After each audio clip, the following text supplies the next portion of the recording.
Welcome to First. I'm Mark Eichman along with Shirley Min and Nichelle Polston. Worker training is a vital component to sustaining a workforce in Delaware and elsewhere. A look this week at how some companies view their training programs. Businesses could also be helped in Wilmington because of a project along Little Mill Creek. The goal, to reduce flooding that has plagued the area for years. Looking for a way to shake up your routine for years to come? Maybe Jiu-Jitsu is the answer. We'll show you this week. First, your public media news magazine starts now.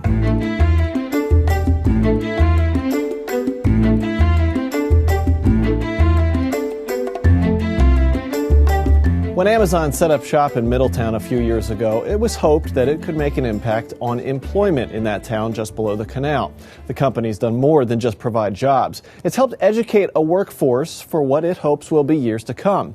First Look reports on that idea of education for a workforce that's happening in other Delaware companies as well.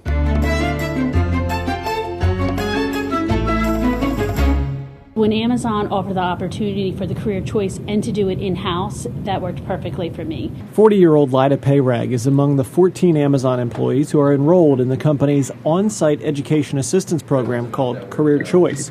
The Middletown resident has been with the company for 18 years. She says this opportunity means more to her than just enhancing her skill sets. I'm a big advocate of owning your development.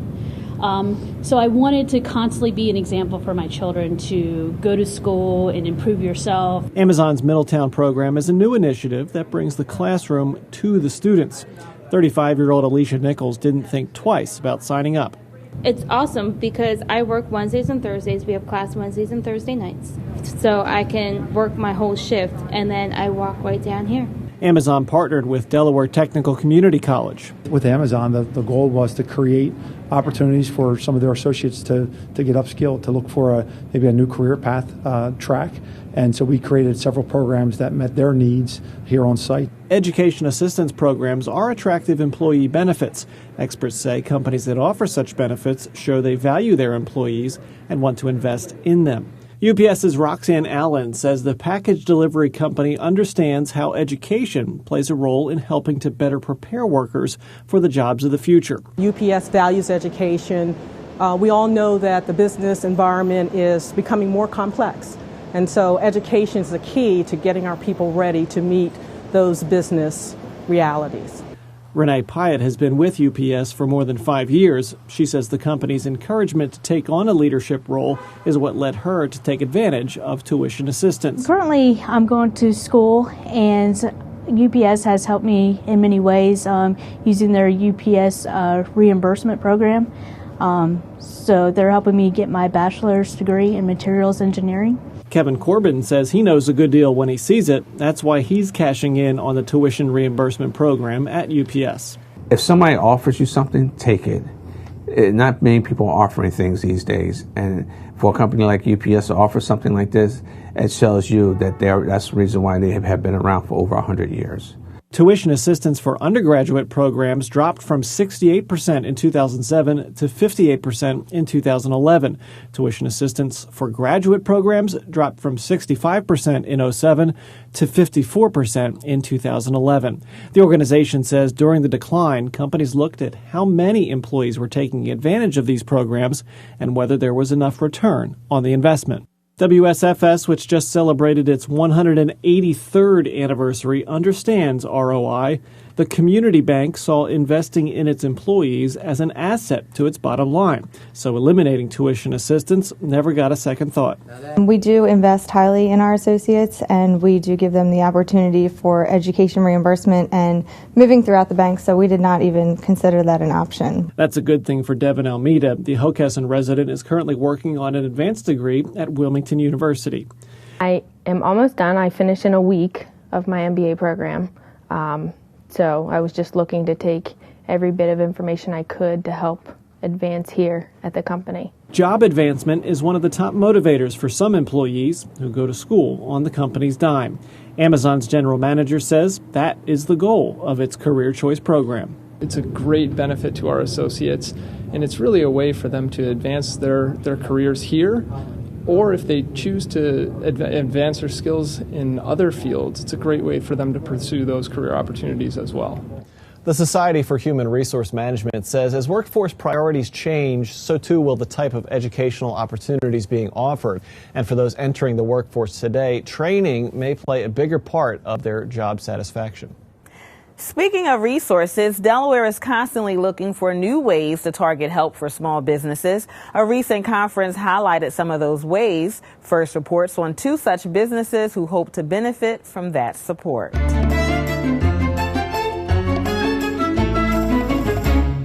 I have over 70 kinds of tea.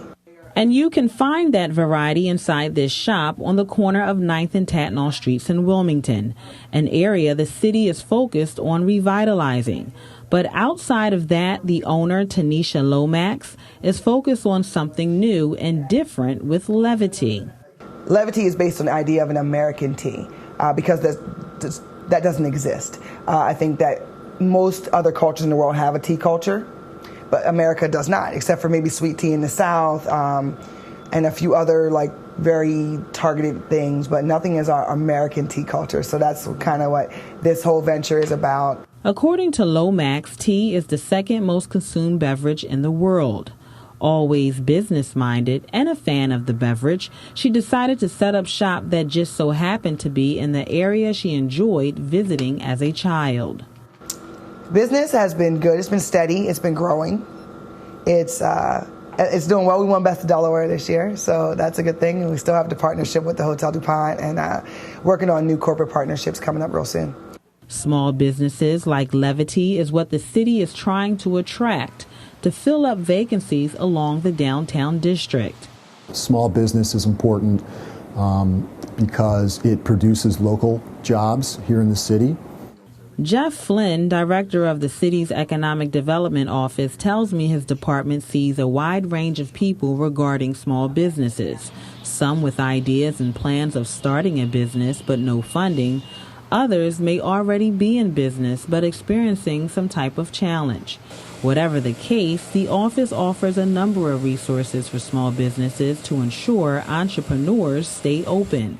Another goal is to promote growth in the city, which is considered one of the top places to start a business. I think that we have lower barriers to entry here in Wilmington, and we have access to government, and we definitely, compared to Philadelphia and New York City, we have lower costs of doing business. So I think those are advantages. Fusion Taster's Choice, Delaware's first olive oil and balsamic vinegar store, took advantage of the opportunity of starting a small business. The idea came from sampling olive oil and comparing the one purchased from a specialty store to a supermarket brand. It just didn't taste good. So I said, let me do some research. First of all, let me find a store here in Delaware that sells the same thing. Did my research, they didn't exist. That was all the motivation needed to open this store. But as the owner learned, operating a small business is not easy. Just being a small business owner, it is extremely hard. You don't have that opportunity to hit the floor running. It takes money to make money, and that's the reality. The good news is, as Fusion Taster's Choice approaches its 2-year anniversary, the owner says the business is doing well, even though she continues to wear many hats. So you become the chief, the engineer, the CFO, the marketing director, the sales force, all of those titles, I am that. Slice me and dice me. I always tell people this is my first rodeo, so I'm learning as I go. And I've had a ton of support, especially from my regular customers. Meanwhile, city officials continue to encourage people with ideas and a plan to start up a business or seek help if things become a bit too challenging. In fact, there are programs designed to walk people through the basics of small business. Levity and Fusions are examples of what the city would like to attract.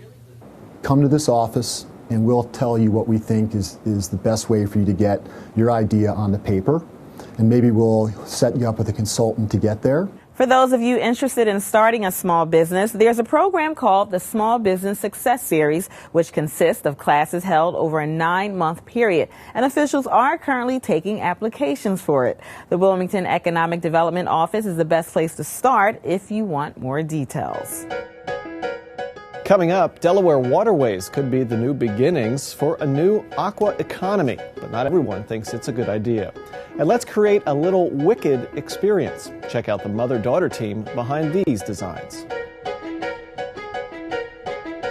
Little Mill Creek is a tributary of the Christina River in Newcastle County. And for a creek with the word little in its title, it sure's been the cause of some big-time flooding for residents in Ellesmere and businesses in Wilmington. That is, until now.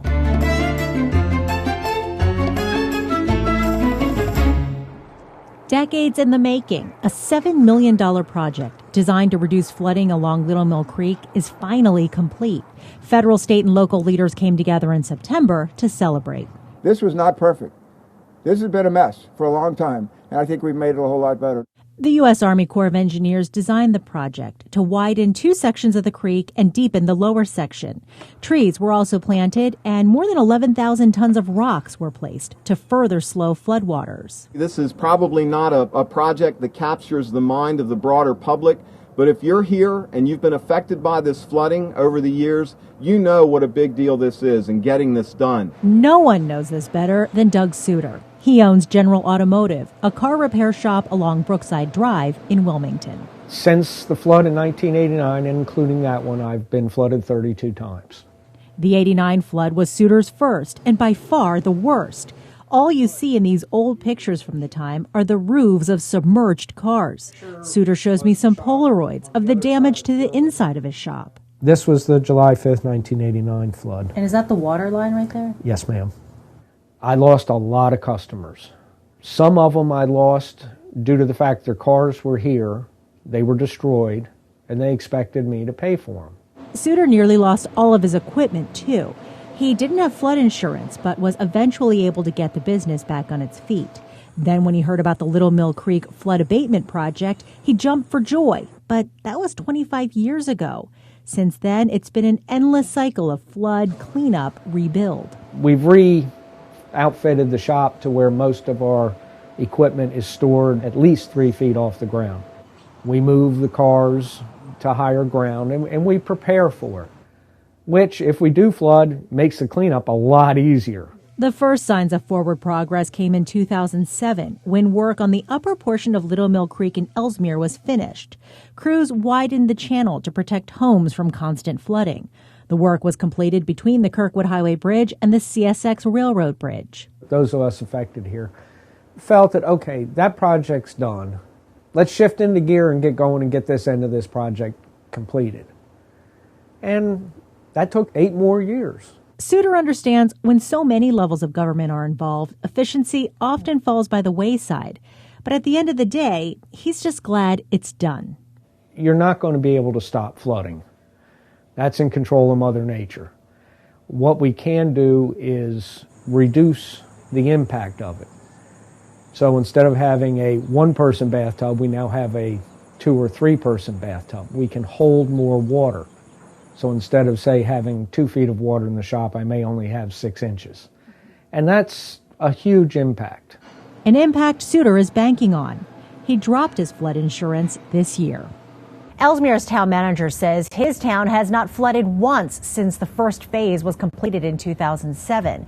DNREC Secretary Small adds the work done at Little Mill Creek is just one example of how Delaware is trying to improve the state's water infrastructure. Oyster harvests were big business along the coastal U.S. up until the 1900s, when disease and water quality started to kill off the oyster industry. On the Jersey side of the Delaware Bay, efforts have been made to keep that business going. Delaware is trying to catch up in the oyster aquaculture industry, but not everyone thinks that's a good idea. First contributor Carolyn Beeler reports.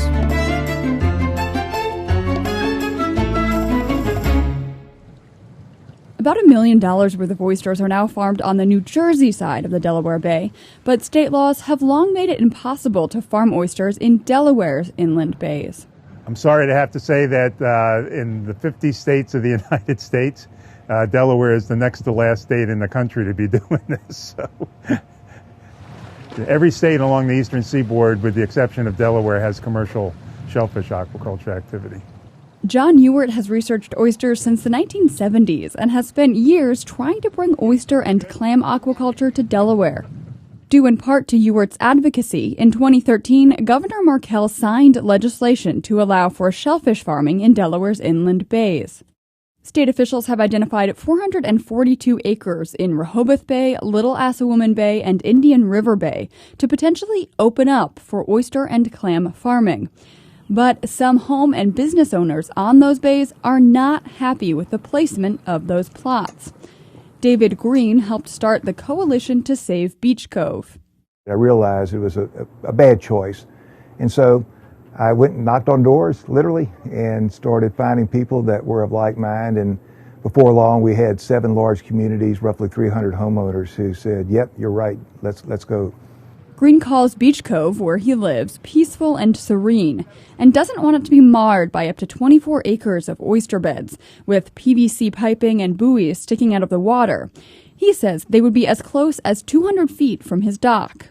I'm not against oysters. I'm not against agriculture in the right spots. We're very concerned about the environmental impact on Beach Cove, about the navigational challenges, the recreational challenges. Aesthetically, of course, it's not going to be very pleasant to look at, and it's just a bad spot. Green's group says some of the proposed beds are in an unmarked channel. Blocking it would prevent boats from navigating out of the cove into Indian River Bay at low tide. After a review, the Army Corps of Engineers has suggested state regulators get rid of 5 of those plots to allow for boat navigation. It's a compromise. It's not a great compromise, though, because all of the other concerns that we have all remain. In Little Assawoman Bay, inland from Fenwick Island, Jennifer Adams Mitchell is worried shellfish beds would hurt her kayak and sailboat rental business. Where they've located the lease areas are on either side of our opening here, and they're pretty close to the shoreline where they've put them. So at low tides, kayakers and paddleboarders are not going to be able to go around them on the inside of them, on the shoreline, which is where we like to keep all of our paddlers. Adams Mitchell is also bothered that she didn't know about the proposed shellfish regulations until they'd already been written. Our problem with it is that so many of the people that live and work on the bay were not included in the initial decision-making process of where to place the plots. I think there is room on the bay. I just don't think where they put the plots was at all the best place to do it. John Ewert, though, says not only will the oysters bring money into Sussex County, but they'll improve water quality as well. They filter the water, okay? That's how they get their food. So they help, clarify the water, which allows sunlight to go, deeper down and helps submerged aquatic plants, which is habitat for, small fish and invertebrates. And then they themselves, when they form reefs, provides, structure and habitat for a lot of little critters.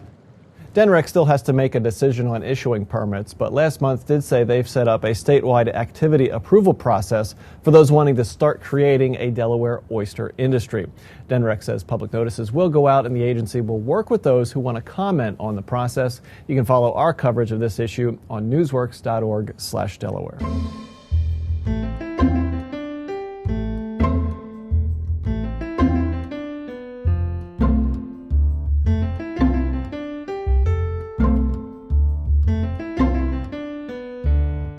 Let's get a little wicked in our first experience this week. The Wicked Witch Studio in Bear is a mother-daughter team who make jewelry using everything from old watch parts to taxidermy eyes. Yes, their work is a bit weird, but these women know how to make it work.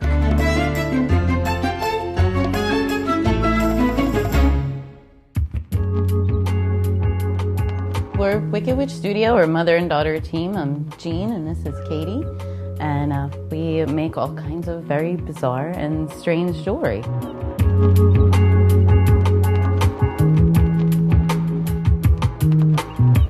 I like jewelry, and I really like things that are unusual and different. I don't want to wear the same thing my next door neighbor's wearing, or, I really like it when people go, wow, look at that. Where'd you get that? That's different.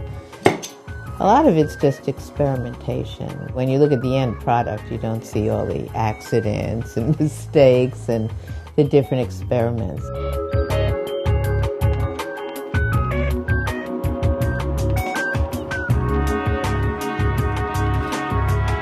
The piece that I have on today was a piece that she'd made me for my birthday, and I saw it and it was just so different and so unique, and it was so much my personality. I said, if I can make things like this, I really want to make things like this.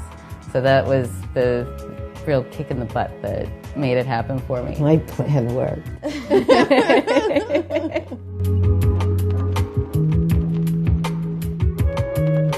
It's funny now, I think a lot of people end up, they'll see the style of the jewelry that we have and they'll say, oh, hey, I've got a bunch of garbage in my basement that I don't need anymore. Let me give it to you.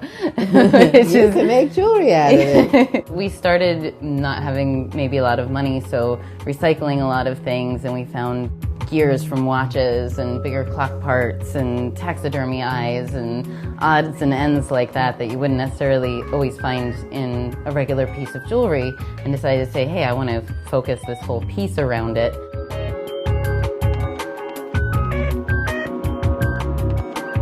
Some people see our sign and they say Wicked Witch, and they don't want to go into the booth, but I say that's fine, we don't want those people wearing our stuff anyway. But I think a lot of people buy it as, a lot of people buy our things because they've never seen anything like it before and they really want to have something different. I like to do the jewelry because it lets me express like my inner weirdness. And I think some people that buy it and wear it too, because she'll see like the little old lady and she's all in her little suit and everything, and she looks so prim and proper, and she buys like this wild piece that we made and wears it, and I'm like, that's so great.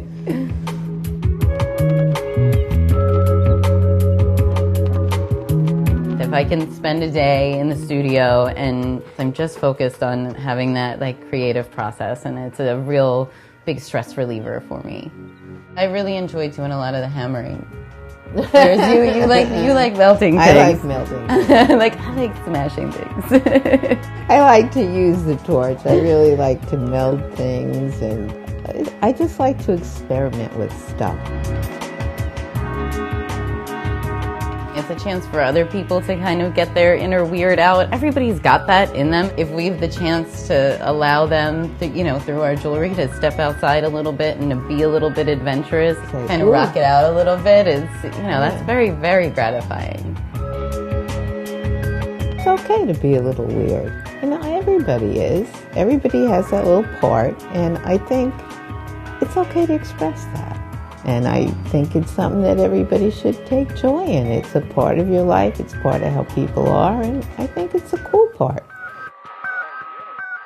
Their work can truly be called a collaborative effort. You can learn more about Jean and Katie at their website, wickedwitch.jewelspan.com. Both are members of the group Delaware by Hand, which is a part of the Biggs Museum in Dover. Self-defense for some Wilmington students comes in the form of a unique art designed to raise awareness. While some folks are hitting the gym in the new year, one group of men and women is hitting the mat in an effort to introduce more Delawareans to some non-traditional martial arts techniques.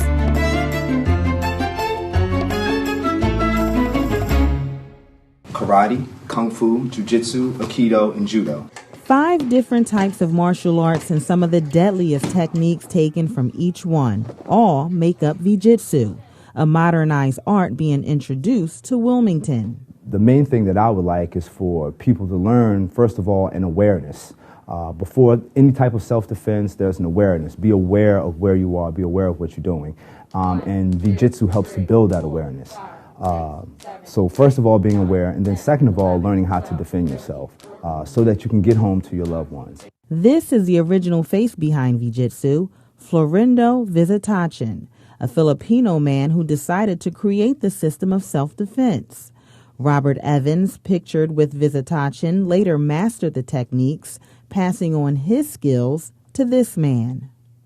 When you guys are attacking, same thing, I really want you to try to hit the stomach because that's going to give a realistic depiction of what's going to happen in the street.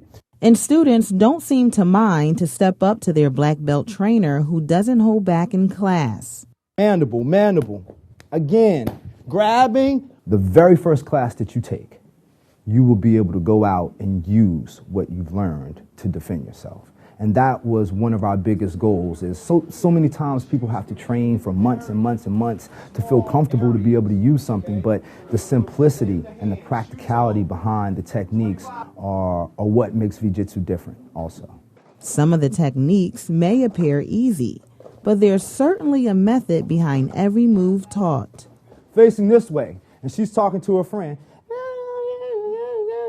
right? And then someone comes behind her and they push her. Now she can turn around and be ready to engage in whatever it is that she's ready to engage in.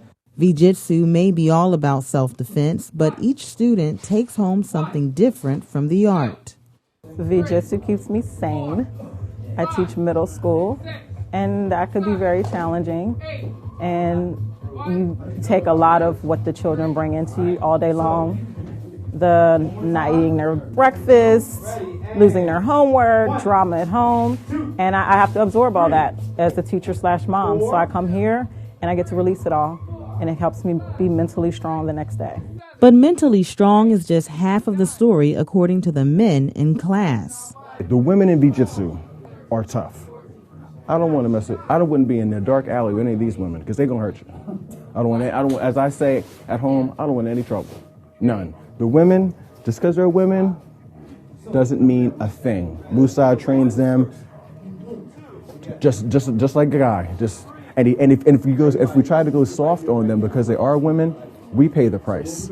And that's what the teacher doesn't want, any of these students to pay the price as a victim due to any threatening situation. Stretch your arms out. Here I come. Up. The Modern Jiu-Jitsu membership has over 500 members in several different states, such as Connecticut, New York, and Florida. Outside of Club Jiu-Jitsu in Wilmington, there's also Modern Jiu-Jitsu Athletics in Newark. To learn more about Jiu-Jitsu or to take up the art, go to www.clubmvj.com. Who knows, you may even run into me in class. And next week on First, we'll check in with the Delaware Art Museum to see how they're doing after shaking up the art world by selling paintings to pay off their debt. And we'll check out the kids on the drum line, where music and education connect. Check out those stories and more next time. That is First for this week. We thank you for watching. For Nichelle Polston and Shirley Min, I'm Mark Eichman. Have a great week.